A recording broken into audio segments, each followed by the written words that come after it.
నేను Devulapalli Mohan, journalist and jurist, మాజీ RTI commissioner doctor Vijaya Babu గారి వీటాక్స్ కార్యక్రమానికి స్వాగతం. సార్ నమస్కారం సార్.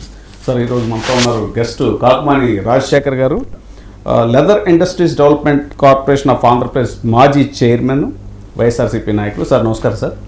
సార్ ఇవాళ మనం డిస్కస్ చేసే టాపిక్స్ జగన్మోహన్ రెడ్డి గారు ఈడీ కేసులో అరెస్ట్ అవ్వబోతున్నారా అదొకటి, తర్వాత వెన్నుపోటుకు 2 ఏళ్ళు అంటూ చేసేటువంటి నిరసనల్లో నరసరావుపేట మాజీ ఎమ్మెల్యే గోపిరెడ్డి శ్రీనివాసరెడ్డి గారిని అరెస్ట్ చేశారు, దాని మీద.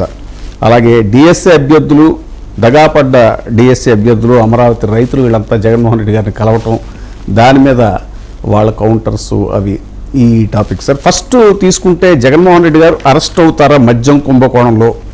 ఈ దర్యాప్తులో అన్ని వేళ్లు జగన్మోహన్ రెడ్డి గారి వైపే చూపిస్తున్నాయి అంటూ ఇప్పటికే సిట్ ఈ విషయాన్ని నిర్ధారించింది అనేటువంటిది కొన్ని కథనాలు.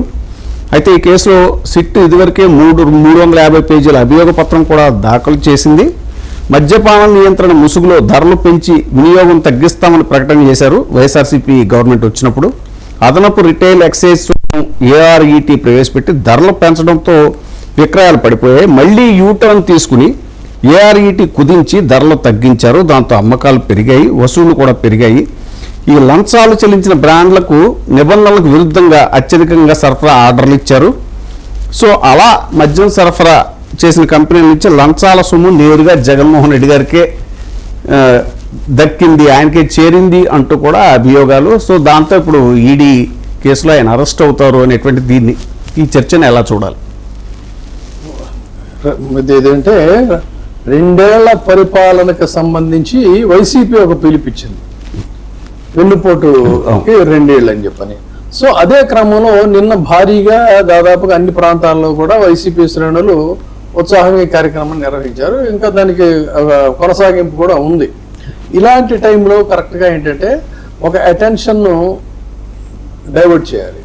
డైవర్ట్ చేయాలంటే అంతకు మించినటువంటి ఒక సెన్సేషనల్ వార్తను ఫ్లోట్ చేయాలి. దానికోసం అని చెప్పని తెలుగుదేశం పార్టీకి బాగా దగ్గరగా ఉండేటువంటిది బ్యానర్ హెడ్డింగ్లో పిల్లర్ వార్త కింద దీన్ని ప్రచురించారు. ఏమని, ఇక ఈడీ రంగంలోకి దిగింది, జగన్మోహన్ రెడ్డి అరెస్ట్కి మొత్తం రంగం అంతా కూడా సిద్ధమైపోయింది, ఇప్పటికే సిట్ ఆల్రెడీ 350 పేజీలు సబ్మిట్ చేసేసింది అని చెప్పని అన్నారు. అంటే ఇక్కడ దాని అర్థం ఏంటంటే ఇక రెడీగా దాదాపు ఏమైందంటే, ఒకసారి క్రొనలాజికల్గా కనుక చూసుకుంటే మన జగన్మోహన్ రెడ్డి గారికి సన్నిహితులైనటువంటి అధికారులందరూ కూడా ఐపీఎస్లు కానీ వాళ్ళందరూ కూడా అరెస్ట్ అయ్యారు. తర్వాత రాజకీయంగా సన్నిహితులుగా ఉన్నటువంటి వాళ్ళు దాదాపుగా వాళ్ళందరూ కూడా ఇదే విషయంలో ఇదయ్యారు. సెకండ్ స్టెప్ ఏంటంటే అంటే దీంట్లో సంబంధం ఉన్నా లేకపోయినా కూడా ఆయనకి అత్యంత తన ఆఫీసులో వితిన్ ది ఆఫీసులో ఉండేటువంటి ఊడి శ్రీహరి అని చెప్పని ఆ పార్టీ ప్రధాన కార్యదర్శి, మీడియా వ్యవహారాలు చూసే వ్యక్తి, అతన్ని కూడా అరెస్ట్ చేశారు. ఇక తర్వాత ఇక మిగిలింది ఏంటంటే ఆల్రెడీ సజ్జల రామకృష్ణారెడ్డి గారి కుమారుడి మీద అయితే కొన్ని కేసులు నడుస్తూనే ఉన్నాయి. మొన్న ఏంటంటే ఒక కుక్కుడు స్టోరీ, అసలు ఈ వ్యవహారాలకి తనకి కించిత్ సంబంధం లేదు నాకు తెలిసి, నా పరిశీలనలో. కానీ ఏదో రకంగా అక్కడ కూడా మోకాలికి బోడిగుడ్డికి ముడి పెట్టాలనే ప్రయత్నం సజ్జల రామకృష్ణారెడ్డిని కూడా ఇందులోకి ఏదో రకంగా తీసుకురావాలనేది అయింది. ఇక ఆయన ఆంతరింగిక వ్యవహారాలు, మిగతా ఆయన సభల ఏర్పాట్లు, లేకపోతే వ్యక్తుల్ని కలవడానికి అనుమతులు, ఇవన్నీ చూసేటువంటి వ్యక్తి కేఎన్ఆర్ని ఆల్రెడీ పిలిచి అయిపోయింది. ఇక మొత్తం పూర్తయిన తర్వాత నెక్స్ట్ స్టెప్ మిగిలింది జగన్మోహన్ రెడ్డి. కాబట్టి ఇక వాళ్ళు ఆ కథను మెల్లగా క్లైమాక్స్కి తీసుకొచ్చారంటే ఇక జగన్ అరెస్ట్ ఎప్పుడెప్పుడా అని చెప్పని దాదాపుగా ఇటు తెలుగుదేశం పార్టీ, ఆయన యొక్క కూటమి సభ్యులు, ఆయనకి అనుకూలంగా ఉండేటువంటి మీడియా, వీళ్ళందరూ కూడా ఎప్పుడు ఉన్నట్టుగా ఎదురు చూస్తున్నటువంటి పరిస్థితి. మరి ఆ ఎదురు చూస్తున్నటువంటి తరుణం రానే వచ్చిందా ఏంటి? వస్తే పరిణామాలు ఏ విధంగా ఉంటాయి, ఆ కాన్సిక్వెన్సెస్ వాళ్ళు ఏంటంటే అరెస్ట్ చూడాలనేటువంటి దీంట్లో ఉన్నారు. అరెస్ట్ అయితే జగన్మోహన్ రెడ్డి, గతంలో జగన్మోహన్ రెడ్డి గారిని అరెస్ట్ చేసినప్పుడు చాలా మీడియా కథనాలు, డిబేట్లు ఇవన్నీ కూడా నడిచినాయి. ఏంటంటే ఇంకేముంది, వైసీపీ పార్టీ పని అయిపోయింది, ఇంకా జైలుకి వెళ్ళాడు ఉన్నది ఒకే ఒక నాయకుడు, ఏదో ఉబ్బలో పుట్టి పొబ్బలో పోయినట్టుగా అయిపోయింది పార్టీ పని, ఇక మళ్ళీ ఇంకా లేవదు అది అని చెప్పని అప్పుడు వ్యాఖ్యానాలు చేశారు. అప్పుడు గతంలో అరెస్ట్ అయినప్పుడు. కానీ అనూహ్యంగా జైలు నుంచి మళ్ళీ బయటికి రావటం, ఈలోగా వాళ్ళ బంధువులు వాళ్ళు దాన్ని వ్యవహారాలు నడపడం, తర్వాత అది కొనసాగింపుగా వచ్చి ఆశ్చర్యకరమైనటువంటి రీతిలో ఏంటంటే మొదటిసారి ఎన్నికల్లో పోటీ చేసినప్పుడే ఒక బలమైనటువంటి ప్రతిపక్షంగా రూపాంతరం చెందటం, రెండోసారి ఎన్నికల్లో పోటీ చేసినప్పుడు అనూహ్యమైనటువంటి 2014 నాటికి ఒక ప్రతిపక్షంగా వచ్చింది. తర్వాత 2019కి 151 స్థానాలతో గెలిచి అధికారంలోకి వచ్చింది. మరి ఇప్పుడు పరిస్థితి ఏంటంటే అరెస్ట్ చేస్తే ఇప్పుడు ఏంటంటే ఆల్రెడీ అణచివేత ధోరణి అనేటువంటి మొదలయ్యాయి, ఈ పార్టీని లేవకుండా కొట్టాలని. ఆ అణచివేత ధోరణుల క్రమంలో చాలా మంది అరెస్టులు అవుతున్నారు. అరెస్ట్ అయిపోయిన వాళ్ళు తోకముడి చెడిపోతున్నారంటే మళ్ళీ వాళ్ళు బయటకు వచ్చి ఏదేమైనా సరే అన్నట్టుగా మళ్ళీ తిరిగి ఇదవుతా ఉన్నారు. అంటే ఆ ఫార్ములా అవటలా. మరి చివరికి జగన్మోహన్ రెడ్డిని అరెస్ట్ చేయడం వల్ల వాళ్ళకి జరిగేది ఏంటి ఒరిగేది ఏంటి అనే దాని మీద వాళ్ళకే ఒక సరైన అసెస్మెంట్ లేదేమో అనేది కూడా మనకి విమన వస్తున్నట్టు అనమాట. అక్కడే వాళ్ళలోనే ఒక కాన్ఫ్లిక్ట్ ఉంది దీని మీద. అంటే అరెస్ట్ అయితే మరింత గతంలో లాగా మరింత బలోపేతం అవుతాడా, లేదు అన్నట్లయితే అరెస్ట్ చేసి ఈ వేట అనేది కంటిన్యూ చేసినట్టయితే చెట్టుకోకూడదు పుట్టుకోడు పారిపోతారా, ఇలాంటివన్నీ కూడా వినిపిస్తున్నటువంటి పరిస్థితి. సో ఈ క్రమంలో మరి ఆ పార్టీ వ్యవహారాలకి వాటికి అన్నిటికీ కూడా కొంత సన్నిహితంగా ఉండేటువంటి వ్యక్తి రోజులు మనతో ఉన్నారు కాబట్టి అసలు జగన్మోహన్ రెడ్డి అరెస్ట్కి రంగం సిద్ధమైంది అనేది వినిపిస్తోంది. అయితే ఇక్కడ ఈడీ రంగప్రవేశం చేయటం, నోటీసులు ఇవ్వటం వేరు, దానికి ప్రశ్నించడం వేరు, ప్రశ్నించిన తర్వాత అరెస్ట్ వేరు, అరెస్ట్ అయిన తర్వాత దానికి వాళ్ళు సరైనటువంటి ఇది చూపించడం, ఇదంతా లెంగ్తీ ప్రాసెస్ అయితే ఉంది. ఈ ప్రాసెస్ అంతా కూడా జగన్మోహన్ రెడ్డి 1 year తర్వాత పాదయాత్ర చేస్తానని చెప్పని అంటారు. ఆ పాదయాత్ర సమయానికి దీనికి బ్రేకులు వేసి ఆయన్ని జైల్లో పెట్టడం అనేటువంటిది ఒక వాళ్ళ యొక్క వ్యూహంలో భాగంగా ఉందా? ఈ లోపు ఏంటంటే ఈ వార్తల ద్వారా ఇప్పుడు జరుగుతున్నటువంటి ఆందోళనల్ని పూర్తిగా దృష్టి మరల్చేటువంటి వ్యవహారం. సో ఈ రెండింటి గురించి మనం మరి వారిని అడిగి తెలుసు. రాజశేఖర్ గారు, దీని మీద మీ రియాక్షన్? ఈడీ కేసులో అరెస్ట్ అవుతారా జగన్మోహన్ రెడ్డి గారు? Sir good evening sir. Good evening. ఇప్పుడు ఏదో ఒక విధంగా జగన్మోహన్ రెడ్డి గారిని అపాస్పాలు చేయాలను, లేదా వైఎస్ఆర్ కాంగ్రెస్ పార్టీ అనేటువంటి దాన్ని పెకిలించి వేయాలనేటువంటిది ప్రయత్నం మొట్టమొదటి నుంచి జరుగుతూ ఉంది. జగన్మోహన్ రెడ్డి గారు పార్టీ పెట్టిన మొదటి రోజుల్లోనే మీకు తెలుసు ఆయన్ని ఈడీ కేసులో పెట్టడమే కాకుండా 16 నెలలు జైల్లో పెట్టడమే కాకుండా ఎన్ని రకాలుగా ఇబ్బందులు పెట్టారో అనేటువంటిది కూడా చూసాం రాజశేఖర రెడ్డి గారు చనిపోయిన తర్వాత. ఏది ఏమైనా జగన్మోహన్ రెడ్డి గారు ఇలా జైల్లో పెట్టారనో లేకపోతే కేసులు పెట్టారనో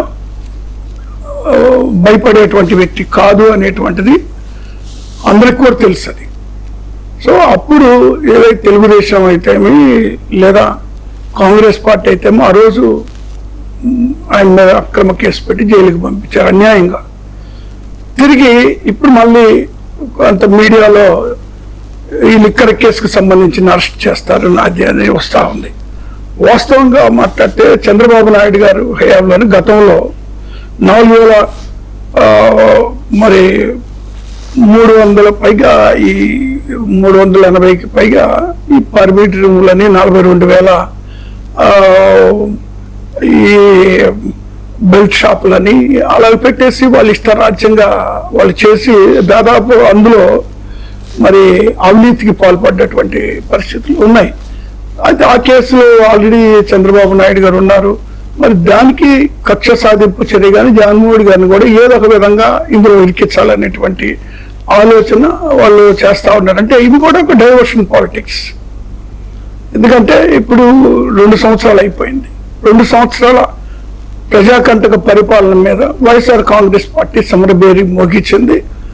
ఒక ఉద్యమ కార్యాచరణ అనేటువంటిది రూపొందించింది. ప్రజల్లోకి వెళ్ళి వాస్తవ పరిస్థితులు ప్రజలకు తెలియజేసిన సందర్భంలో ఇప్పుడు దాన్ని డైవర్షన్ ఏ విధంగా చేయాలనేటువంటి దాని మీద ఒక్కరికొక్కరుగా జగన్మోహన్ రెడ్డి గారు చుట్టూన్నటువంటి అధికారులు అయితేమి అనధికారులు అయితేమి రిటైర్డ్ ఆఫీసర్స్ ఎవరైతే మరి జగన్మోహన్ రెడ్డి గారు చుట్టూ ముఖ్యమంత్రిగా ఉన్న సమయంలో ఉన్నారో వాళ్ళందరినీ కూడా అరెస్ట్ చేసేటువంటి ప్రయత్నం, అరెస్ట్ చేయడం, మరి కేసుల్లో ఇరికించడం, జైలుకి పంపడం అనేటువంటి కార్యక్రమం అనేది జరిగింది.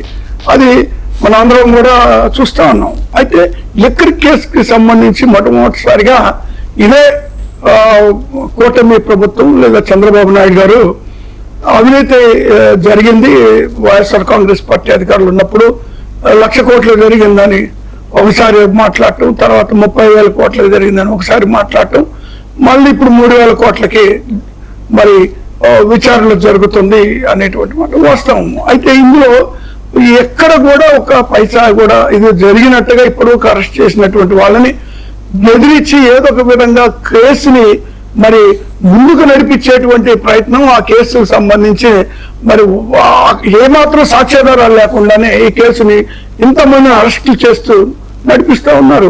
చివరికి మరి పొలిటికల్ అఫైర్స్ చూసేటువంటి కేఎన్ఆర్ని కూడా మరి కేఎన్ఆర్ గారిని కూడా అరెస్ట్ చేయడం, ఆయన ఎంక్వైరీకి పిలవడం, ఆయన పదే పదే తిప్పుతూ ఉన్నారు. ఆయన కూడా ఏదో విధంగా అరెస్ట్ చేయాలని అది తిప్పి చివరికి ఏంటంటే వాళ్ళ ఉద్దేశం అంతిమంగా జగన్మోహన్ రెడ్డి గారి దగ్గరికి తీసుకురావాలనేటువంటి ప్రయత్నం జరుగుతూ ఉంది.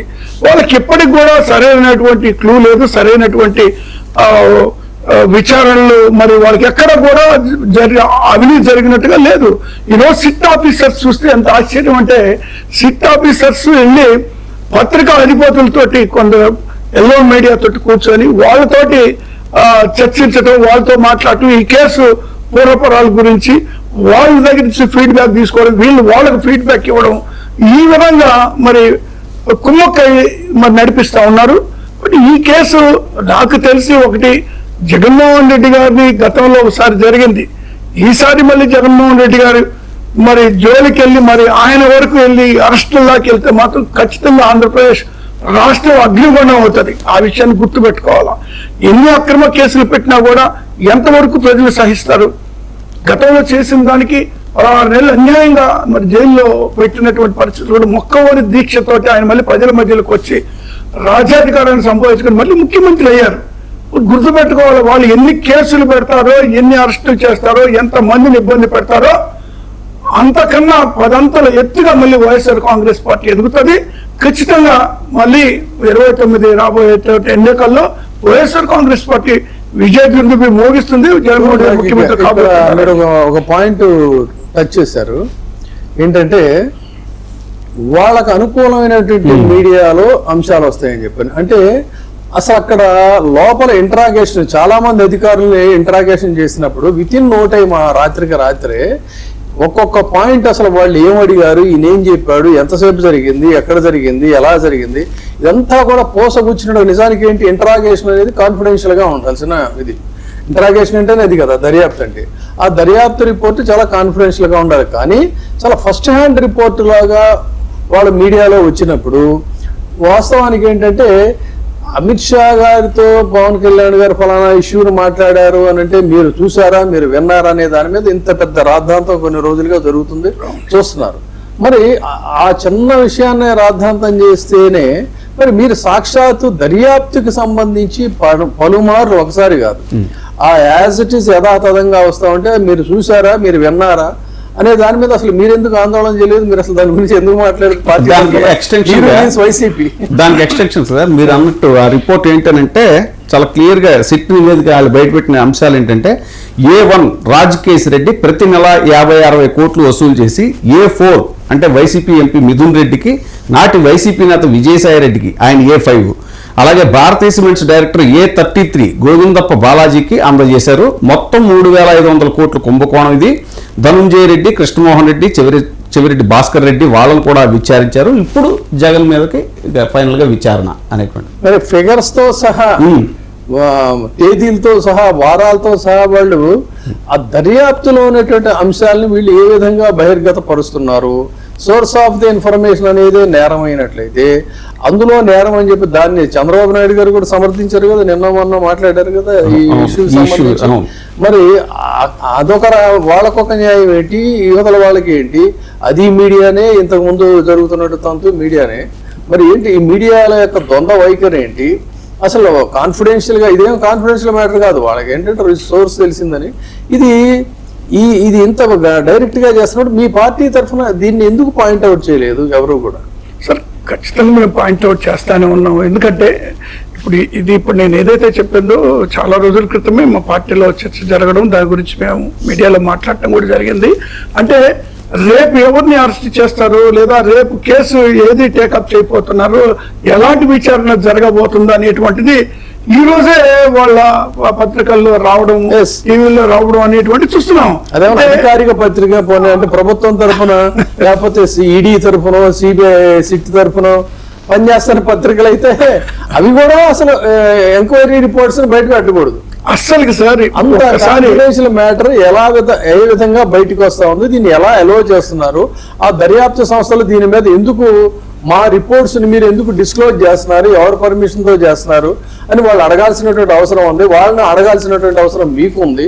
ఎందుకు ఆ పని జరగట్లేదు? ఇప్పుడు సార్ దర్యాప్తు సంస్థలు ఏదైతే ఉన్నాయో ఆ సంస్థలే ఈ సాయంత్రానికాలు వెళ్ళి పత్రిక యాజమాన్యాల దగ్గర కూర్చొని చర్చలు జరుపుతూ ఉంటే ఇంకా వాళ్ళు మరి అధికారులని ఏ విధంగా అనాలి, వాళ్ళని ఏ విధంగా వాళ్ళు వన్ సైడెడ్గా వెళ్ళేసి వాళ్ళకి విషయాలు చెప్పి వాళ్ళ ద్వారా మరి మళ్ళీ పేపర్లో రావడము, మరి వీళ్ళు ఇచ్చిన ఫీడ్బ్యాక్ కాబట్టి వాళ్ళకి ఎలా తెలుస్తాయి సార్? ఇప్పుడు వేరే అవకాశమే లేదు కదా ఇంకెక్కడ.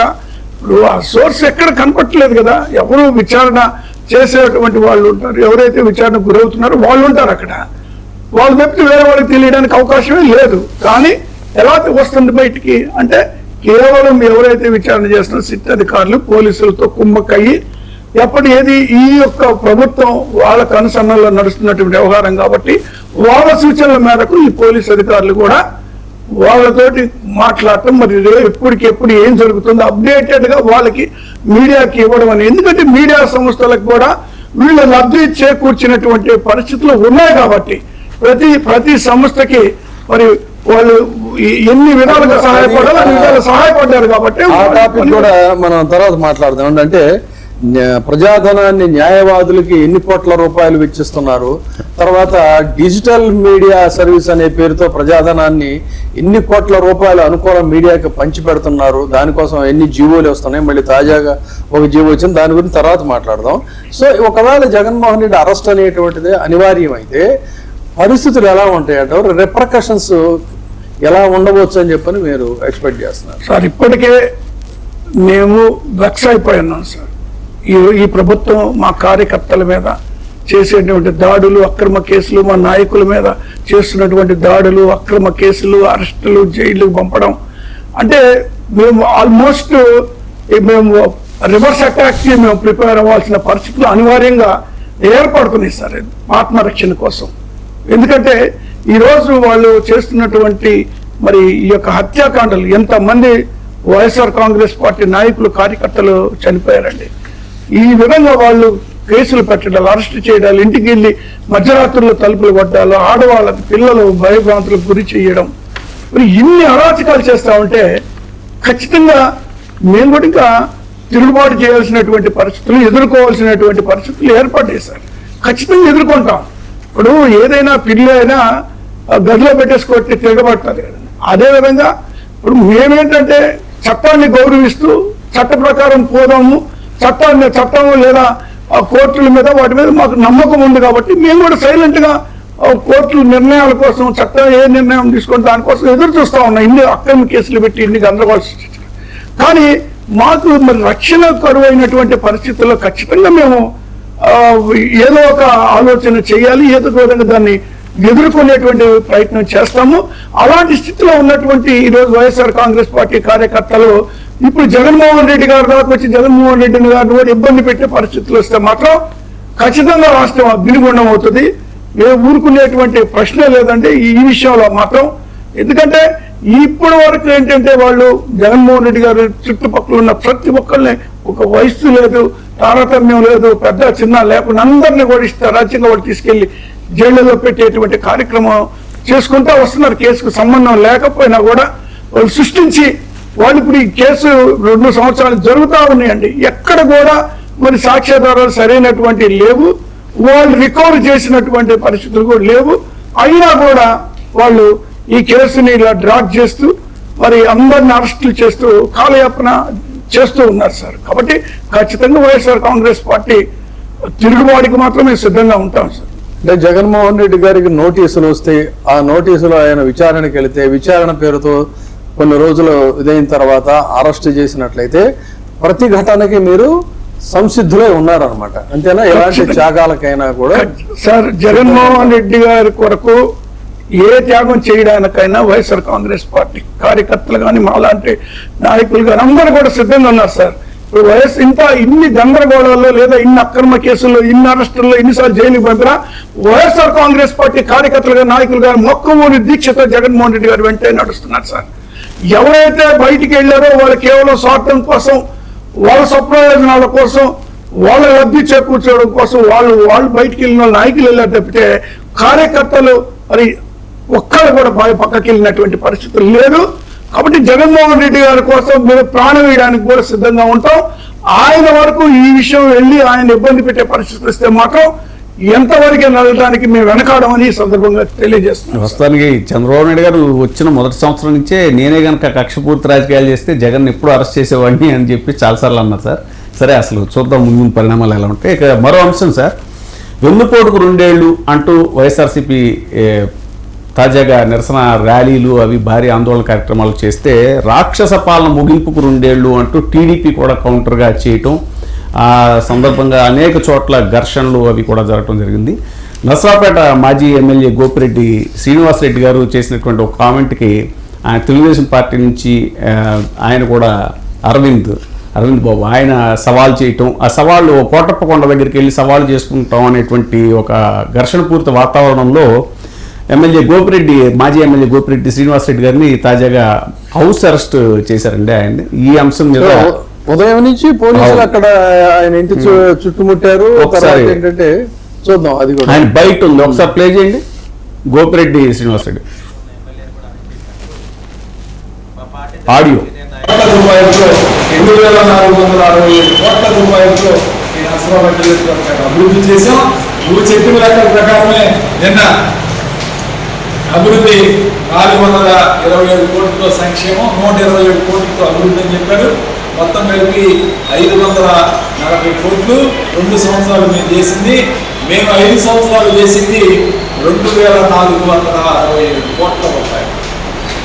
కాబట్టి 2 సంవత్సరాలకి డబుల్ వేసుకున్నా. దీని మీద ఉదయం ఆయన బయటకు వెళ్ళడానికి వీల్లేదని చెప్పి పోలీసులు మోహరించారు. తర్వాత మీడియాని కూడా లోపలికి ఎలవ్ చేయనటువంటి పరిస్థితి. మొత్తం అంతా కూడా ఆయన ఇంటి చుట్టూతా కూడా పోలీసులుండి దాదాపుగా హౌస్ అరెస్ట్ చేశారు. హౌస్ అరెస్ట్ చేయడం కాకుండా అసలు ఏం జరుగుతుందో ఏంటని చెప్పని మీడియా వాళ్ళు కూడా ప్రయత్నం చేస్తే వాళ్ళని కూడా ఎలవ్ చేయలేనటువంటి పరిస్థితి ఉంది. సో ఇది ఒక ఎగ్జాంపుల్ మాత్రం. ఈ వెన్నుపోటుకి 2 ఏళ్ళు అనేటువంటి కార్యక్రమం రాష్ట్ర వ్యాప్తంగా చాలా చోట్ల జరుగుతూ ఉంటే, గుంటూరులోనేమో కౌంటర్ మీటింగ్ పెట్టి అసలు డిఎస్సి దాకా ఎక్కడ జరిగింది ఏంటి నిన్న మనం డిస్కస్ చేసాం, చూపించండి, దానికి ఏమైనా ఆధారాలు ఉంటే చూపించండి అని చెప్పని వాళ్ళు ఎదురుదాడి చేసినటువంటి పరిస్థితి.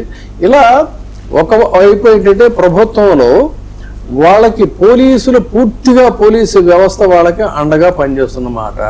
తర్వాత అధికారంలో ఉన్నారు కాబట్టి వాళ్ళు కూడా ఎక్కడా కూడా ఇదవ్వకుండా చేస్తున్నారు. అంటే ఒకవైపు ఈ అధికారంలో ఉన్నటువంటి ఈ కూటమిని మీరు ఒక్కళ్ళు సింగిల్ పార్టీగా ఇప్పుడు ఏదైనా ఏంటంటే పబ్లిక్ ఇష్యూస్ మీద గతంలో ఏంటంటే కొన్ని పార్టీలు ఐక్య కార్యాచరణ కమిటీ అని చెప్పని ఐకాస లాగా ఫామ్ అయ్యి కౌంటర్ పార్ట్ చేశాయి. కానీ అసలు అక్కడ ఆంధ్రప్రదేశ్లో అది మహిళల సమస్యలైనా, టీచర్ల సమస్యలైనా, టీచర్ పోస్టుల ఉద్యోగాలైనా, లేదు రైతుల సమస్యలైనా కూడా ఏదో 1-6 వాళ్ళు ప్రెస్ మీట్లు పెట్టి వదిలేయటమే తప్ప ప్రత్యక్ష కార్యాచరణకు ప్రజల తరఫున ప్రజాగళంగా మాట్లాడే పార్టీలు అయితే పరిస్థితులు లేవు. కారణాలు ఏంటో తెలియదు. చంద్రబాబు నాయుడు గారితో ఉన్న వ్యక్తిగత సాన్నిహిత్యమో మరొకటో మమాటో. కానీ మరి మీరు ఒంటరి ఏకవ్యక్తి సేనలాగా మీరు ఫైట్ చేస్తున్నారు. ఈ పరిస్థితుల్లో ఇంత బలమైనటువంటి దీన్ని మీరు ఎలా ఎదుర్కోగలుగుతారు? అది సాధ్యమైన విషయమేనా? ఇప్పుడు ఆ కాన్ఫిడెన్స్ మీకు ఈ 2 ఏళ్ల తర్వాత వచ్చిందా మీ పార్టీకి? సార్ ఇప్పుడు ఖచ్చితంగా ఎన్ని ఇబ్బందులున్నా ప్రజా సమస్యల పట్ల ఎదుర్కోవడానికి వైఎస్ఆర్ కాంగ్రెస్ పార్టీ ఇప్పుడు సిద్ధంగా ఉంటుంది. జగన్మోహన్ రెడ్డి గారు డే 1 నుంచి కూడా ఏదైతే ఎలక్షన్స్ అయిపోయినాయో, రిజల్ట్స్ వచ్చినాయో, వైఎస్ఆర్ కాంగ్రెస్ పార్టీ మరి అధికారాన్ని కోల్పోయినా కూడా వెరీ నెక్స్ట్ డే వచ్చి ఆఫీసులో కూర్చొని ప్రెస్ మీట్ పెట్టి మాట్లాడి అక్కడి నుంచి కూడా ప్రజా సమస్యల పట్ల పోరాటం చేస్తానే ఉన్నాం సార్. ఇప్పుడు 2 ఏళ్ల వెన్నుపోటు మరి ఏదైతే కార్యక్రమం అనేటువంటిది నిర్వహిస్తారు, అది 12వ తారీఖు వరకు కంటిన్యూస్గా ఉంటుంది సార్. ఎందుకు ఉంటుందంటే ఇప్పుడు ప్రజలు పక్షాన నిలబడేటువంటి సందర్భంలో అనేక అంశాలు ఉన్నాయండి ఈరోజు. ఇప్పుడు మరి ముఖ్యంగా మహిళలకి సంబంధించి ఆయన మరి 50 సంవత్సరాలు దాటినటువంటి మహిళలకి 1500 రూపాయలు ఇస్తాను. ఇప్పుడు 2 years అయిపోయింది సార్, ఇంతవరకు ఒక పైసా ఇచ్చింది. నిరుద్యోగ వృత్తి ఇస్తానన్నారు, మరి 3000 ఇవ్వాలి కదా వాళ్ళకి, అది ఎటు వెళ్ళిందో తెలీదు.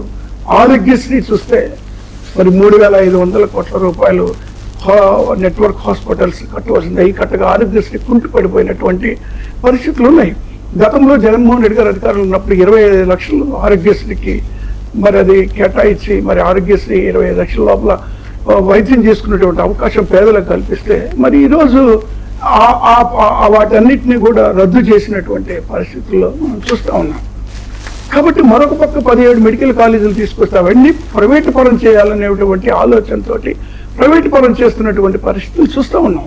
సో ఈ విధంగా వాళ్ళు అమ్మఒడి కార్యక్రమం అంటే దాదాపు 5-6 లక్షల మంది మరి పిల్లల్ని తీసేసి అనేక కారణాలు చెప్పేసి తగ్గించినటువంటి పరిస్థితుల్లోనే గతంలో ఇచ్చే వాళ్ళకి. పెన్షనర్స్ చూస్తే అలాగే తగ్గిస్తూ వస్తూ ఉన్నారు. అంటే ఏదో ఆంక్షలు పెట్టడం, వాటిల్ని మరి వీళ్ళు తగ్గించుకుంటా పోతూ ఉన్నారు, అవన్నీ గమనిస్తున్నాం. అయితే ఇక్కడ ఏంటంటే ప్రజలు అనేక సమస్యలు గతంలో ఉన్నప్పుడు డోర్ డెలివరీ చేసిన పరిస్థితులు ఉన్నాయి. ప్రతి ఒక్క మరి ప్రభుత్వ పథకం కూడా ప్రజలకి ఇంటి వరకు అందించినటువంటి పరిస్థితుల నుంచి ఈరోజు వాలంటీర్ వ్యవస్థ పెట్టి ఆ రోజు చేసాం. మరి వాలంటీర్ వ్యవస్థకి ఇదే మరి ప్రభుత్వం గతంలో ఏం చెప్పారు సార్, వాళ్ళకి 5,000 ఇస్తామంటే మీకు 10,000 ఇస్తామని నమ్మబలికారు. కానీ ఏం చేశారు, వాళ్ళని ఇన్ని రైతులకు సంబంధించినటువంటి అంశాల్లో కానీ విద్యార్థులకు సంబంధించినటువంటి ఆరోగ్యశ్రీకి సంబంధించి ఇట్లా ప్రతి ఒక్క అంశంలో కూడా ఫెయిల్ అయినటువంటి పరిస్థితులు ఈ ప్రభుత్వం ఉంది. కాబట్టి వెన్నుపోటుకు 2 ఏళ్ళు అనేటువంటి కార్యక్రమాన్ని మరి వైఎస్ఆర్ కాంగ్రెస్ పార్టీ చేపట్టడం జరుగుతుంది.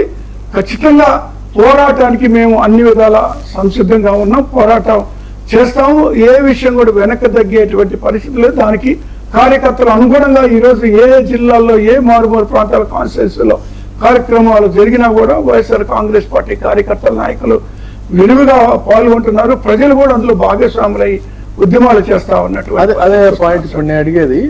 సరే, గతంలో ఒక ఏ కారణాలైనా దూరమైన కార్యకర్తలు అయితే ఇప్పుడు మళ్ళీ మీకు దగ్గరయ్యారు. వాళ్ళు ఎన్ని ఇబ్బందులైనా ఎన్ని అణచివేతలైనా భరించి వస్తున్నారు, పార్టీని స్ట్రెంగ్తన్ చేశారు. కానీ 2 ఏళ్ల పరిపాలనలో ఇప్పుడు మీరు చెప్పినటువంటి అన్ని కూడా బ్రీచ్ ఆఫ్ ట్రస్ట్, వాగ్దాన భంగం అనేటువంటిది జరిగింది. ఈ వాగ్దాన భంగం జరిగినప్పుడు సహజంగా ప్రజలు అసంతృప్తితో రగిలిపోతారు.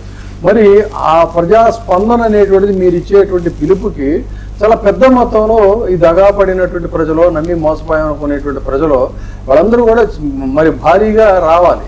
ఆ ప్రజా చైతన్యం అనేది ఇప్పుడు మీ కార్యక్రమాల్లో కనిపిస్తోందా? అంత స్థాయిలో ప్రజలు వస్తున్నారా ఈ 2 ఏళ్ల ఇది చూసిన తర్వాత?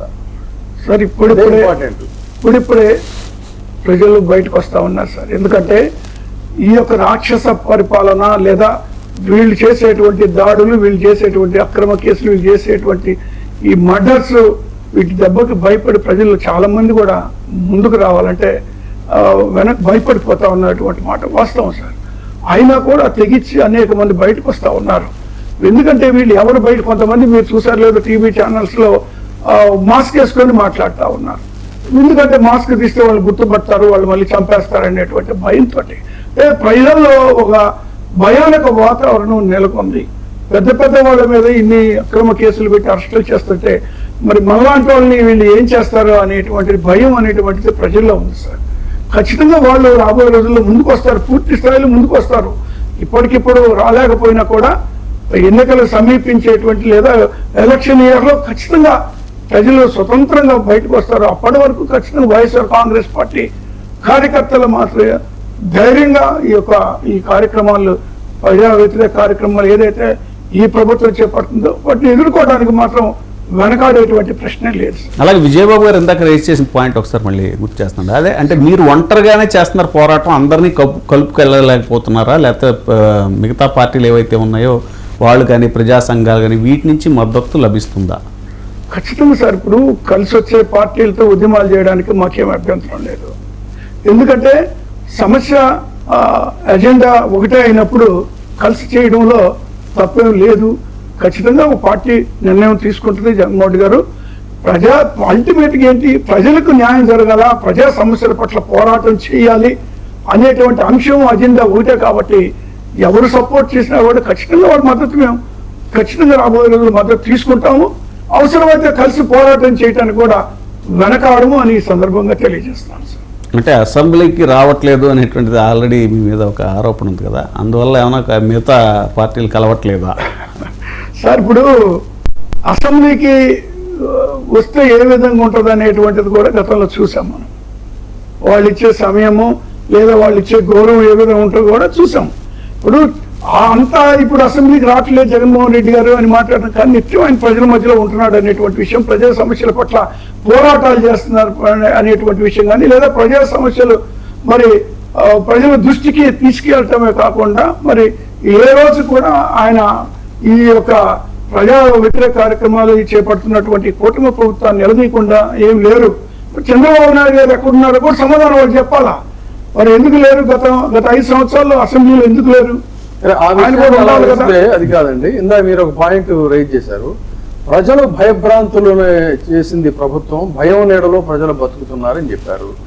ఆ భయం నీడలో బతికేటువంటి క్రమంలోనే నిన్న తాజాగా కూడా మళ్ళీ రైతులు జగన్మోహన్ రెడ్డి గారి దగ్గరికి వెళ్ళినప్పుడు, తర్వాత మెగా డిఎస్సి బాధితులు కొంతమంది అక్కడికి వెళ్ళినప్పుడు ఆ రెండింటి మీద కూడా ముఖ్యమంత్రి తీవ్రమైనటువంటి అసహనాన్ని వ్యక్తం చేస్తూ ఏదో కొద్దిమందిని వేసుకొని రైతులు అని చెప్పని దీంతో చేస్తున్నారు, వాళ్ళు ఎవరు అసలు వాళ్ళని పిలవండి, వాళ్ళని పిలిచి మాట్లాడని అన్నారు. డిఎస్సి అనేది చాలా పారదర్శకంగా జరిగింది, దీని మీద కనుక ఎవరైనా ప్రచారాలు చేస్తే కేసులు పెట్టండి అని చెప్పి కూడా ఆయన అధికారులకి హుకుం జారీ చేశారు. సో ఇలాంటి పరిస్థితుల్లో మరి అసలు నిజంగా డిఎస్సి చాలా పారదర్శకంగా జరిగిందని చెప్తున్నారు, మీరే దుష్ప్రచారం చేస్తున్నారా? ఆ రైతులు కూడా ఆయన ఎవరో ఆల్రెడీ భూములు రాసి ఇచ్చేశాడు, అలాంటిది ఇలాంటి వాళ్ళని వేసుకొని తిరుగుతున్నారనే దాంట్లో ఎంతవరకు నిజం ఉంది? వాటన్నిటినీ కూడా ఆ బాధితుల్ని వీళ్ళని ఇలాగే వార్న్ చేస్తున్న పరిస్థితుల్లో మరి ధైర్యంగా వాళ్ళు నిలబడి మళ్ళీ జనం ముందుకు జగన్మోహన్ రెడ్డి గారు తీసుకొచ్చి అది వాస్తవం కాదు ఇది అని చెప్తారా, లేకపోతే ఈ భయానికి మళ్ళీ వాళ్ళు కూడా రైతులు మళ్ళీ జగన్మోహన్ రెడ్డి గారిని కలవకుండా కూడా చూడాలని అధికారులు కూడా ఆదేశించారు చాలా గట్టిగా? ఇక్కడ ఒక చిన్న అంశం మనం చూడాలి సార్. రైతులు జగన్మోహన్ రెడ్డి గారి దగ్గరికి వచ్చారా, లేదా జగన్మోహన్ రెడ్డి గారే రైతుల దగ్గరికి వెళ్ళి వాళ్ళని ఏమన్నా రెచ్చగొట్టేటువంటి ప్రయత్నం చేశారా అనే అంశాన్ని ఒకసారి పరిశీలించాలి సార్. రైతులకి ఇబ్బంది జరిగిందని వాళ్ళ కష్టాన్ని చెప్పుకోవడానికి మాకు ఆసరాగా ఉండండి, అండగా ఉండండి, మా తరపున పోరాటం చెయ్యండి అని జగన్మోహన్ రెడ్డి గారి దగ్గరికి వచ్చి వాళ్ళు విన్నవించుకున్నటువంటి పరిస్థితులు మనం చూసాం. అంతేగాని జగన్మోహన్ రెడ్డి గారు అక్కడికి వెళ్ళి వాళ్ళని ఏదో రెచ్చగొట్టి లేదా వాళ్ళందరినీ కూర్చోబెట్టి మాట్లాడలేదే. ఈ అంశం చంద్రబాబు నాయుడు గారు గుర్తుపెట్టుకోవాలా. సింపుల్గా ఏదో రైతులు రెచ్చగొడుతున్నారు అనేటువంటి మాట మాట్లాడతాం, కానీ రైతులకి వాళ్ళు ఇచ్చిన హామీలు ఎందుకు నెరవేర్చలేదు? ల్యాండ్ పూలింగ్ లో గతంలో ఏదైతే మరి తీసుకున్నారో వాటికి అతిగతి లేకుండా కొత్తగా మళ్ళీ ల్యాండ్ పూలింగ్ చేయాలనేటువంటి ఆలోచనతో ఏ విధంగా సేకరిస్తారు భూములు? 1,00,000 ఎకరాలతో ఏం కట్టదలుచుకున్నారు వాళ్ళు? రియల్ ఎస్టేట్ వ్యాపారాలు చేస్తున్నటువంటి పరిస్థితులు అక్కడ చూస్తూ ఉన్నాం. ఇప్పుడు రాజధాని అనేటువంటిది అది అవినీతికి అడ్డాగా మారింది, అన్యాయాలకు అక్రమాలకి నిలయంగా మారింది రాజధాని. ఆ విధమైనటువంటి వ్యవహారం వాళ్ళు నడిపిస్తున్నారు. గతంలో ఎవరైతే రైతులు ఇప్పుడు జగన్మోహన్ గారి దగ్గరికి వచ్చారో వాళ్ళందరూ అక్కడే ఉన్నారు. అప్పుడు వేచి చూశారు, గత 5 సంవత్సరాలు చూశారు, అప్పుడు 14 నుంచి 19 చూశారు. మరి ఎలాంటి నిర్మాణాలు జరగలేదు. దాదాపు 3 పంటలు పండేటువంటి పంటలు మరి బీడు భూములుగా మార్చినటువంటి పరిస్థితుల్లోనే వాళ్ళకి మరి డబ్బులు ఇచ్చినటువంటి పరిస్థితి లేదు, ప్లాట్లు ఇచ్చినటువంటి పరిస్థితి లేదు. వాళ్ళు నష్టపోతా ఉన్నారు రైతులు. కానీ రియల్ ఎస్టేట్ వ్యాపారం చేసి ఈ యొక్క బడాబాబులు, ఈ పార్టీ నాయకులు, మరి చంద్రబాబు నాయుడు గారి దగ్గర నుంచి ప్రతి ఒక్కరు కూడా లబ్ధి పొందినటువంటి పరిస్థితులు ఉన్నాయి. దాన్ని అడ్డం పెట్టుకొని రాజధాని అంశం అనేటువంటిది ఒక అవినీతికి అడ్డ అది. మరి వాళ్ళు చేస్తున్నటువంటిది కూడా అవినీతి. కాబట్టి రైతులు దాన్ని వ్యతిరేకిస్తున్నారు, వ్యతిరేకించి బయటకు వచ్చారు వాళ్ళు. కాబట్టి దాన్ని తీసుకొచ్చేసి మరి జగన్మోహన్ రెడ్డి గారి మీద, వైఎస్ఆర్ కాంగ్రెస్ పార్టీ మీద వేయడం అనేటువంటిది దుర్మార్గమైనటువంటి విషయం. ఖచ్చితంగా రైతుల పక్షాన్ని నిలబడతాం, రైతుల కోసం పోరాటాలు చేస్తాం మేము ఖచ్చితంగా. ఎందుకంటే ఇప్పుడు వాళ్ళు ఇబ్బంది పడుతున్నటువంటి మాట వాస్తవము. వీళ్ళు ఏదైతే వీళ్ళు ఇష్టరాజ్యంగా వీళ్ళు భూములు పంచుకొని వీళ్ళు ఇష్టం వచ్చినట్టుగా ఏదైతే సెక్రటేరియట్ కి దగ్గరలోనో లేదంటే హైకోర్టుకి దగ్గరలోనో మరి మరొక దానికి దగ్గరలోనో వీళ్ళందరూ ఇల్లు కట్టుకొని వాళ్ళని తీసుకెళ్లి ఎక్కడో గుంటల్లోనో లేదా సమాధుల్లోనో ఎక్కడే పడితే అక్కడ వాళ్ళకి ప్లాట్లు ఇచ్చి వాళ్ళని అన్యాయం చేసి ఈరోజు మళ్ళీ మేమేదో మేలు చేసామని రైతులకి దాని జగన్మోహన్ గారు ఏదో చేస్తున్నారని మాట్లాడటం ఎంతో సభపండి. ఇక డిఎస్సి విషయంలో కూడా వైసీపీ హయాంలో ఒక్క డిఎస్సి పోస్ట్ కూడా ఇవ్వలేదు. ఇప్పుడు మాత్రం మీరు ఎలాగా ఆరోపిస్తున్నారు, ఇప్పుడు మేము పారదర్శకంగా చేశామని చెప్పేసి సార్, ఇప్పుడు వైఎస్ఆర్ కాంగ్రెస్ పార్టీ అధికారులు ఉన్నప్పుడు 6,000 పైచలకు పోస్టులు అనౌన్స్ చేయడం కూడా జరిగింది, నోటిఫికేషన్ ఇవ్వడం జరిగింది. సరే, వీళ్ళు వచ్చిన వెంటనే వీళ్ళు 16,000 పోస్టులు ఏదో చిల్లర వీళ్ళు ఇవ్వడానికి పెట్టారు. ఓకే, దాని కరెక్టే. కానీ ఎందుకు దాన్ని ఒక ట్రాన్స్పరెన్సీ లేకుండా ఎందుకు చేస్తా ఉన్నారు? స్పోర్ట్స్ కోటా, ఇది ఎంత విచిత్రం అండి. స్పోర్ట్స్ కోటాలో ప్యాకాటకు కూడా స్పోర్ట్స్ కోటా ఉంటుంది. నేను స్పోర్ట్స్ మెన్ అండి, నేను నేషనల్ ప్లేయర్ని. నాకు తెలుసు స్పోర్ట్స్ కోటాలో ఏమేమి ఉద్యోగాలు ఇస్తారో, ఎలాగిస్తారో, ఏ విధంగా ఇస్తారో అనేటువంటిది. దానికి ఎన్నో వెరిఫికేషన్లు జరుగుతాయి. దొంగ సర్టిఫికేట్లు తీసుకొచ్చి స్పోర్ట్స్ కోటాలో ఉద్యోగాలు ఎలా ఇస్తారు సార్? ఒకరికి ఆల్రెడీ స్పోర్ట్స్ కోటాలో నిజమైనటువంటి ప్లేయర్స్ కి అనౌన్స్మెంట్ అయిపోయిన తర్వాత వాళ్ళ పేర్లు అనౌన్స్ చేసిన తర్వాత మళ్ళీ తీసేసి మళ్ళీ కొత్త వాళ్ళని తీసుకొచ్చి పెట్టడం, ఇవన్నీ ఏంటంటే మరి ఒక లీగల్ కమిటీ వేశారు, ఆల్రెడీ కోర్టుకి వెళ్ళారా, వెళుతున్నారా, ఖచ్చితంగా మీరు దాంట్లో సక్సెస్ అవుతారా లీగల్ గా అనేది మీకు కాన్ఫిడెన్స్ ఉందా? దానికి సంబంధించినటువంటి ఆధారాలన్నీ కూడా సేకరించారా? ఖచ్చితంగా లీగల్ టీం దాని మీద పనిచేస్తుంది సార్ మాది. ఎందుకంటే ఇక్కడ మీరు లీగల్ టీం వేశారు, బాగానే ఉంది. కానీ మీ లీగల్ టీము కేవలం ఆంధ్రప్రదేశ్కో లేకపోతే విజయవాడకో సంబంధించినటువంటి లీగల్ టీము. కానీ చంద్రబాబు నాయుడు గారి లీగల్ టీం కనుక చూసుకున్నట్లయితే దాదాపు అసలు ఏసీబీ కోర్టు, మనకేంటంటే నేను కూడా అడ్వకేట్నే కాబట్టి చెప్తున్నా, ఒక హైకోర్టులో జడ్జిగా చేసినటువంటి వ్యక్తి హైకోర్టులో ప్రాక్టీస్కి రాడు. సుప్రీంకోర్టులో ప్రాక్టీస్ చేసేవాళ్ళు అన్లెస్ అండ్ అంటిల్ అదేదో రేర్ కేసు అయితే తప్ప, అంటే ఇవన్నీ మ్యాండేట్ గా నామ్స్ అనమాట, ఒక సంప్రదాయం. లోకల్ కోర్టులకి కింద కోర్టులకి రావడం అనేది జరగదు. కానీ చంద్రబాబు నాయుడు గారి కోసం పేరెన్నికగా ఉన్నటువంటి సుప్రీంకోర్టు న్యాయవాదులు లోకల్ విజయవాడ కోర్టులకు కూడా రావటం, ఆయన వచ్చినప్పుడల్లా కూడా ఆయన అటెండ్ అయినందుకు లక్షల రూపాయల ప్రజాధనాన్ని వారికి వెచ్చించడం జరుగుతూ ఉంది. తర్వాత మరొక వైపు ఏంటంటే ప్రచారం కోసం ఉధృతమైనటువంటి స్థాయిలో ప్రజాధనాన్ని ఖర్చు పెడుతున్నారు. న్యాయవాదుల కోసం అని చెప్పిన ప్రజాధనాన్ని భారీ స్థాయిలో, అసలు బహుశా నాకున్నటువంటి పరిజ్ఞానంలో ఈ దేశంలో ఏ రాష్ట్రం కూడా న్యాయవాదుల కోసం ప్రజాధనాన్ని ఇంత పెద్ద స్థాయిలో ఖర్చు పెడుతున్నటువంటి రాష్ట్రం కానీ నాయకులు కానీ ఎవరో లేరనే చెప్పాలి. అంత పెద్ద స్థాయిలో ప్రతి చిన్న కేసుకి అంటే ఏంటంటే చిన్న పావునైనా పెద్ద కర్రతో కట్టాలని సామెతను బహుశా లీగల్ గా వీళ్ళు దాన్ని అడాప్ట్ చేసుకున్నారేమో తెలియదు. కానీ ఇక్కడ ప్రతి పనికి తాజాగా మళ్ళీ ఏం చేశారంటే, ఒకవైపు ఏమో అడ్వకేట్లకి జీవోలు రిలీజ్ చేసి పబ్లిక్ మనీని పందారం చేస్తున్నారు. ఇంకొక వైపు చూసుకుంటేనేమో డిజిటల్ మీడియా అని చెప్పని ఈ రోజే లేటెస్ట్ గా ఒక జీవో రిలీజ్ చేసి డిజిటల్ పబ్లిసిటీ ఉన్న పబ్లిసిటీ ఆల్రెడీ కొంత పబ్లిసిటీ కోసం అని చెప్పని కొన్ని మీడియా హౌసెస్ కి ల్యాండ్స్ ఇస్తున్నారు కారు చౌకగా. అది క్యాన్సిల్ అయిపోయినా కూడా మళ్ళీ ఇస్తున్నటువంటి పరిస్థితి ఉంది. అది కాదన్నట్టు ఇప్పుడు ఏంటంటే సోషల్ మీడియా వాళ్ళను కూడా తర్వాత ఏంటంటే వాళ్ళ కోసం అని చెప్పని ప్రభుత్వానికి కొంత పబ్లిసిటీ చేసి పెట్టారనే పేరుతో అసలు ఏమాత్రం వ్యూవర్షిప్ లేనటువంటి ఏబీసీ రేటింగ్ లో ఎక్కడో ఉన్నటువంటి దానికి కూడా లక్షల రూపాయల పబ్లిక్ మనీని పెట్టినటువంటి పరిస్థితి ఉంది. ఇప్పుడు మళ్ళీ తాజాగా ఏమైందంటే 40 కోట్ల రూపాయలు డిజిటల్ మీడియా కోసం అని చెప్పని రిలీజ్ చేశారు. అంటే పప్పు బెల్లాల్లాగా పబ్లిక్ మనీని చేస్తున్నారని ప్రజలు వాపోతున్నారు. కానీ ఇక్కడ దీన్ని మరి ఎవరు అడ్డుకుంటారు? మీ లీగల్ టీము ఇలాంటి అంశాల మీద ఫైట్ చేయడానికి సుప్రీంకోర్టు అడ్వకేట్స్ తో డి అంటే డి అని ధీటుగా నిలబడేటువంటి పరిస్థితులు కానీ కలబడేటువంటి పరిస్థితులు కానీ కోర్టుల్లో కలబడటం అంటే లీగల్గా ఆ సత్తా ఉందంటారా? దానికోసం అని చెప్పని ఈయన ఇలాంటి ఏర్పాట్లన్నీ కూడా పక్కడబందీగా చేసుకున్నటువంటి పరిస్థితి ఉందా? ఓ పక్క ఏమో ప్రజల పథకాలకి డబ్బులు లేదంటున్నారు, ప్రచారానికి ఏమో కోట్లు, రైతులకు నిధులు లేవంటున్నారు. మరేమో ఇప్పుడు ఈ డిజిటల్ ప్రచారానికి 40 కోట్ల రూపాయలు నిధులు విడుదల. సార్, అన్ని వ్యవస్థల్ని ధ్వంసం చేసినటువంటి చరిత్ర చంద్రబాబు నాయుడు గారిది. ఈ న్యాయ వ్యవస్థని ద్వారా తప్పుదావ పట్టిస్తున్నటువంటి పరిస్థితులు చూస్తూ ఉన్నాం. న్యాయ వ్యవస్థకి సంబంధించిన మరి ఈయనకి సంబంధించిన ప్రతి కేసులో కూడా న్యాయ వ్యవస్థను తప్పుదోవ పట్టించేటువంటి, ఈయన జైల్లో నుంచి ఆ రోజు మరి 52 రోజులు జైల్లో బయటకు వచ్చే రోజు కూడా న్యాయ వ్యవస్థను తప్పే పట్టించారు. ఆయన ఆరోగ్యం బాగలేదని ఇక రకరకాలైనటువంటి కారణాలు చూపించి బయటికి రావడం జరిగింది బెయిల్ మీద.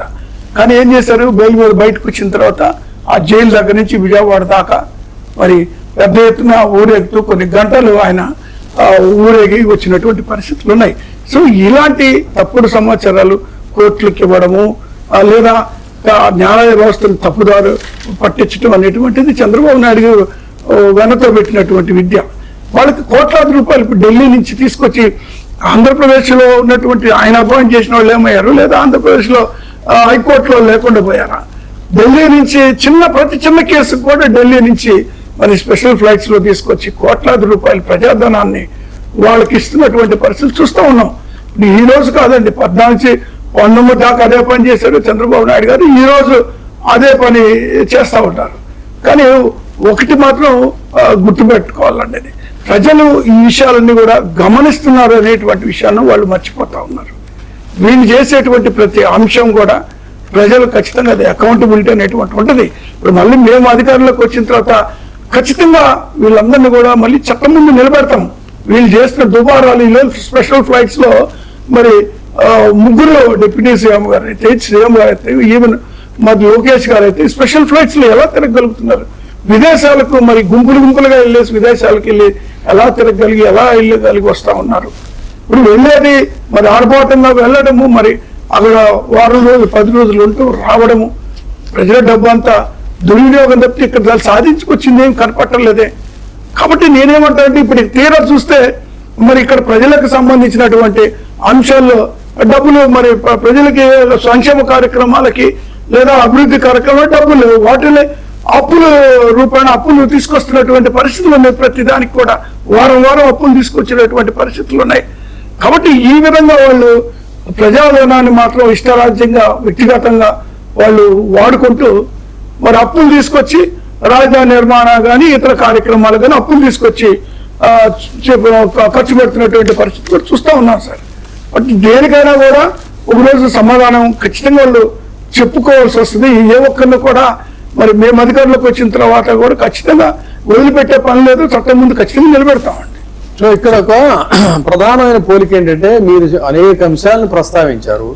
ఈ అంశాల్లో గనక వాస్తవం ఉన్నప్పుడు ఖచ్చితంగా ప్రజాస్పందన రావాలి. ఉదాహరణకు ప్రజాస్పందన అంటే ఏంటంటే రేపు ఢిల్లీలో చాలా ఉత్కంఠభరితమైనటువంటి ఒక సంఘటన జరగబోతుంది. ఏంటంటే మీరు వినే ఉంటారు కాక్రోచ్ జనతా పార్టీ అని చెప్పని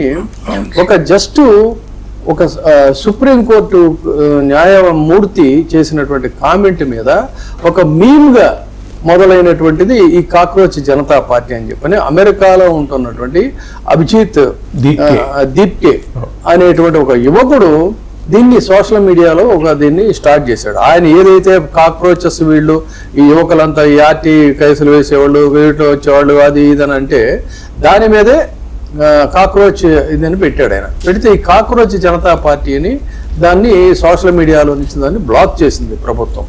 చేసినా కూడా అది నిజానికి ముందు ఏంటంటే కామెంట్స్గా పరిమితమై ఇప్పుడు ప్రత్యక్ష రాజకీయాల్లోకి దిగుతుంది అనేటువంటిది వినవస్తుంది. రేపు అభిజిత్ అమెరికా నుంచి డైరెక్ట్గా ఢిల్లీ వస్తున్నాడు.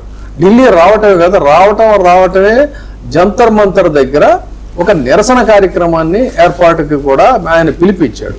సో ఇది ఇప్పుడు దేశ రాజకీయాల్లో ప్రత్యేకించి ఢిల్లీకే కాదు పరిమితం, దేశ రాజకీయాల్లో కూడా చాలా ఉత్కంఠ రేపుతున్నటువంటి అంశం. అంటే ఏంటి, ఇది కేవలం అభిజిత్ దీప్కే రావడం, అక్కడ ఏదో హడావుడి చేసేస్తాడా, లేదు నిజంగా ఊహించినటువంటి విధంగా యువతంతా కూడా జంతర్ మంతర్గా తరలి వస్తారా, వచ్చినట్టయితే ఈ అభిజిత్ దీప్కేకి అంత మద్దతు అనేటువంటిది లభిస్తుందా, ఒకవేళ అక్కడికి వెళ్ళినట్లయితే ప్రభుత్వం అతను హుటాహుటిన అరెస్ట్ చేసేటువంటి అవకాశం ఉందా, అరెస్ట్ చేసేటువంటి అవకాశాలు అమెరికా నుంచి నేరుగా వచ్చి కటకటాల్లోకి వెళ్ళిపోతాడు అనేది కూడా ఆయన ప్రత్యర్థులు చెప్తున్నటువంటి మాట. రేపు అదే జరుగుతుందా, ఒక వ్యంగ్య ఉద్యమంలా మొదలైనటువంటి ఈ ప్లాట్ఫాము రేపు దేశ భవిత అంటే యువత దృష్టిని ఆకర్షించి ఒక కొత్త కొంగొత్త రాజకీయాల్లో ఒక కొంగొత్త శకానికి ఇది నాంది పలకబోతా ఉందా? ముఖ్యంగా ఏంటంటే నిరుద్యోగం, పరీక్షల లీకులు, మార్కుల గందరగోళం, విద్యా వ్యవస్థలో ఉన్నటువంటి లోపాలు, వీటన్నిటినే ఫస్ట్ ఎజెండాగా టేకప్ చేశారు. దానికోసం అని చెప్పనే రేపు ఈ ఉద్యమానికి శ్రీకారం చుట్టి జంతర్ మంతర్ దగ్గర వీళ్ళ యొక్క నిరసనని తెలియజేయాలని చెప్పని అనుకుంటున్నారు. అయితే వీళ్ళు ఇంతకు ముందు ఏం చేశారంటే కోర్టుకి వెళ్ళారు.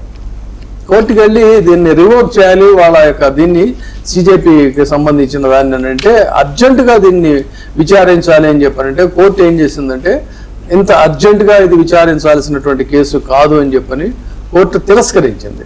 సో ఈ పరిస్థితుల్లో అయినా సరే ఆ కార్యక్రమం ఆపేది లేదని ఆయన తన ఎయిర్పోర్ట్ దగ్గరికి జనం వస్తారేమో, మీరు ఎవరూ రావద్దు, అనవసరంగా శాంతియుతంగా ముందు మనం ఈ నిరసన చేద్దాం, మీరందరూ కూడా జంతర్ మంతర్కి రండి అని చెప్పి మంత్రి ధర్మేంద్ర ప్రధాన్ రాజీనామా చేయటమే మన యొక్క దానికోసం డిమాండ్ చేయటమే మన ప్రధానమైనటువంటి లక్ష్యం అని చెప్తున్నారు.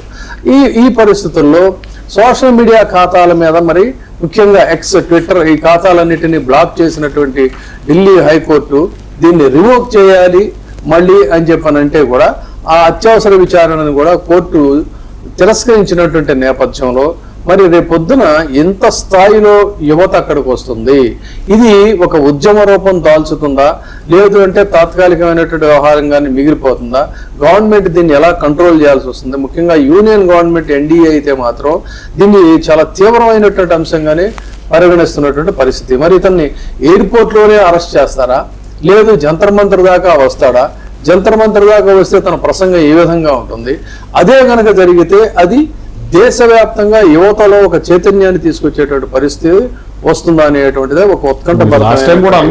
మరొక జంజీ ఉద్యమం లాంటిది భారతదేశంలో ఆబ్వియస్లీ ఇప్పుడు నేపాల్లో జంజీ ఉద్యమం అనేది వచ్చిన తర్వాత యువతని చాలా దేశాల్లో ప్రభావితం చేస్తుంది. అటు పాకిస్తాన్ లో కూడా ఇదే తరహా ఈ కాక్రోచ్ పార్టీ లాంటిదే వచ్చింది. అలాంటి ఇన్ఫ్లుయెన్స్, అలాంటి ఎఫెక్ట్ మీరు చెప్పేటువంటి ఆంధ్రప్రదేశ్ ఇప్పుడు అక్కడ జరుగుతుంది ఏంటంటే అభిజిత్కు ఎదురయ్యేటువంటి దీన్ని ఆయన అన్నది ఏంటి, నీట్ ఎగ్జామ్స్ మీద గందరగోళం చేస్తున్నాడు.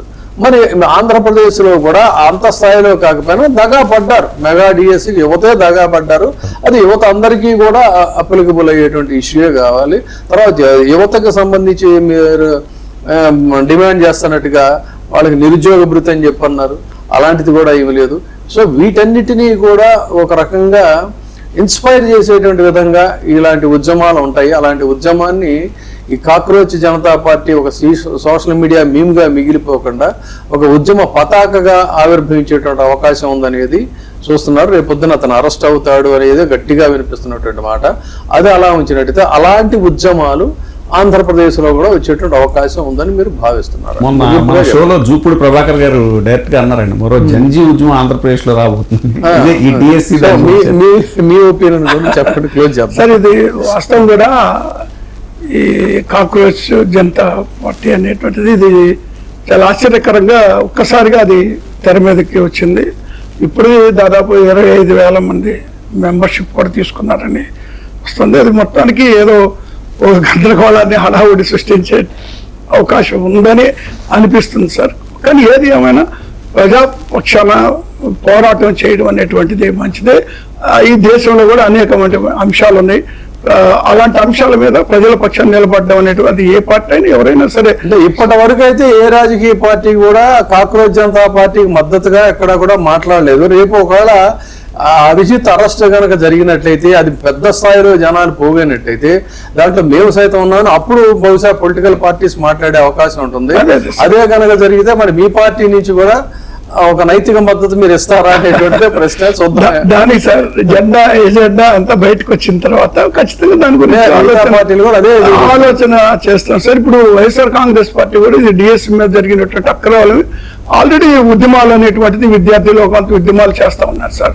ఒక స్టూడెంట్స్ వింగ్ ఉంది, ఆ వింగ్ ఆల్మోస్ట్ స్టేట్ మొత్తం కూడా ఉద్యమాలు జరిగినాయి ఆల్రెడీ, ఇంకా కంటిన్యూ అవుతాయి సార్. ఖచ్చితంగా డిఎస్సి మీద దానికి ఒక క్లారిటీ ఇవ్వాల్సినటువంటి అవసరం ఉంది. ఏదైతే ఉద్యోగాలు అమ్ముకున్నారో అవన్నీ కూడా బయటికి రావాలి, వాటి మీద కూడా సిబిఐ ఎంక్వైరీ చేయాలని మేము డిమాండ్ చేస్తా ఉన్నాం సార్. ఖచ్చితంగా వైఎస్ఆర్ కాంగ్రెస్ పార్టీ దాని మీద పోరాటం చేస్తుంది, వాస్తవాలు వెలికి తీసేటువంటి ప్రయత్నం ఖచ్చితంగా చేస్తుందని తెలియజేస్తాం. వాస్తవానికి మొన్నే మనం చర్చించాం సార్, సుప్రీంకోర్టులో ఇది మళ్ళీ పిటిషన్ వేశారు, దీన్ని బ్యాన్ చేయాలి కాక్రోచ్ జనతా పార్టీ అంటే. ఎవరైతే కామెంట్ చేశారో ఆయనే అన్నారు లైట్ తీసుకోండి అని చెప్పి. మరి మళ్ళీ రేపు ఏం జరుగుతుందో చూద్దాం, పరిణామాలు ఎలా ఉంటాయో. Thank you very much sir Rajasekhar గారు. Thank you very much sir. చూస్తూ ఉండండి 99 టీవీ.